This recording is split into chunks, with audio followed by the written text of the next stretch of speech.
ছাত্রদল কর্তৃক মনোনীত ছাত্রদল কর্তৃক মনোনীত ডাকসু প্যানেলের মনোনয়নপত্র জমাদান উপলক্ষে জমাদানের পর আয়োজিত আজকের এই সংবাদ সম্মেলনে উপস্থিত সবাইকে অনেক ধন্যবাদ ও কৃতজ্ঞতা জানাচ্ছি। সেই সাথে ইতিমধ্যে আপনারা অবগত রয়েছেন যে আমরা আবিদ হামিম পরিষদ ঘোষণা করেছি। এই ছাত্রদল মনোনীত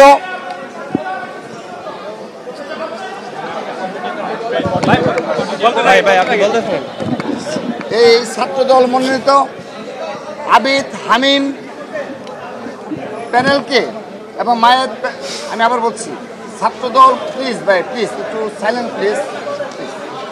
ছাত্রদল কর্তৃক মনোনীত আবিদ হামিম এবং মায়ের পরিষদকে যারা মনোনয়নপত্র সংগ্রহ করেছিল তাদের সবাই আমরা মনোনয়নপত্র জমাদান করেছি নির্দিষ্ট সময়ের মাঝেই।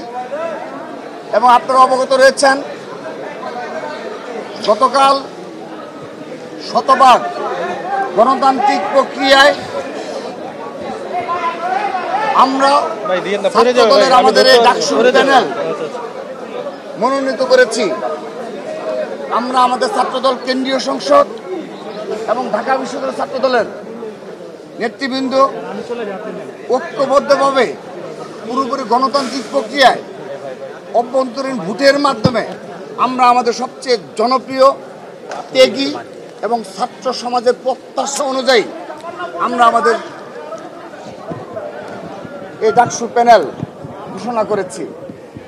সম্মানিত উপস্থিতি, আপনারা লক্ষ্য করে দেখবেন এই আবিদ হামিম মায়ের আমরা শুধুমাত্র ছাত্র সমাজের মাঝে জনপ্রিয়তা কিংবা ছাত্র সমাজের অধিকার বাস্তবায়নে তাদের বিগত সময়ে ত্যাগ তিতিক্ষা লড়াই সংগ্রামকে শুধু বিবেচনা করিনি, আমরা জুলাই আগস্ট গণ অভ্যুত্থানে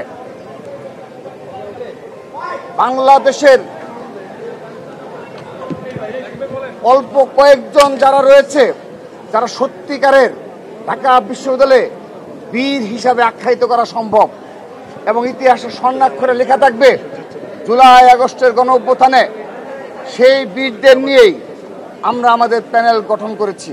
শুধু তাই নয়, এই জুলাই আগস্ট গণ অভ্যুত্থানের পূর্ববর্তী বিগত আপনাদের স্মরণে রয়েছে 28 অক্টোবর থেকে 7 জানুয়ারি এই ঢাকা বিশ্ববিদ্যালয়ের শিক্ষার্থীদের উপর বিশেষ করে ছাত্রদলের নেতাকর্মীদের উপর যে অত্যাচার নির্যাতনের স্টিম রুল চালানো হয়েছে সেই অত্যাচার নির্যাতনকে উপেক্ষা করে এই আবিদ হামিম মায়েররা ঢাকা বিশ্ববিদ্যালয়ের ক্যাম্পাসে মাথা উঁচু করে বীর দর্পে খুনি হাসিনার ফ্যাসিস্টদের বিরুদ্ধে লড়াই করেছে, সংগ্রাম করেছে।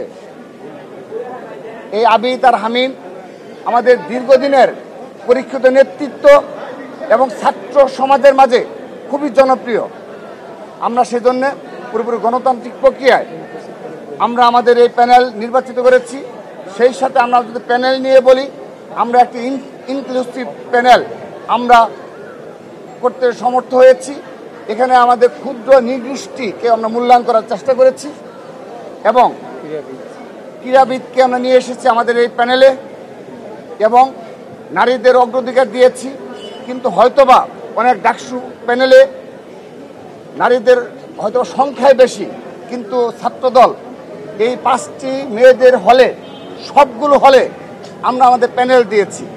এটি দ্বারা প্রমাণ করতে চাই যে নারীরা এই বাংলাদেশে আগামীতে যে অর্ধেক পরিমাণে যে ক্ষমতার অধিকারী হওয়া উচিত তার প্রমাণের নিমিত্তেই আমরা আমাদের বিপুল সংখ্যক নারী নেতৃত্বকে আমরা এই ডাকসু প্যানেলে অন্তর্ভুক্ত করেছি হল পর্যায়ে এবং আমাদের ডাকসু প্যানেলে।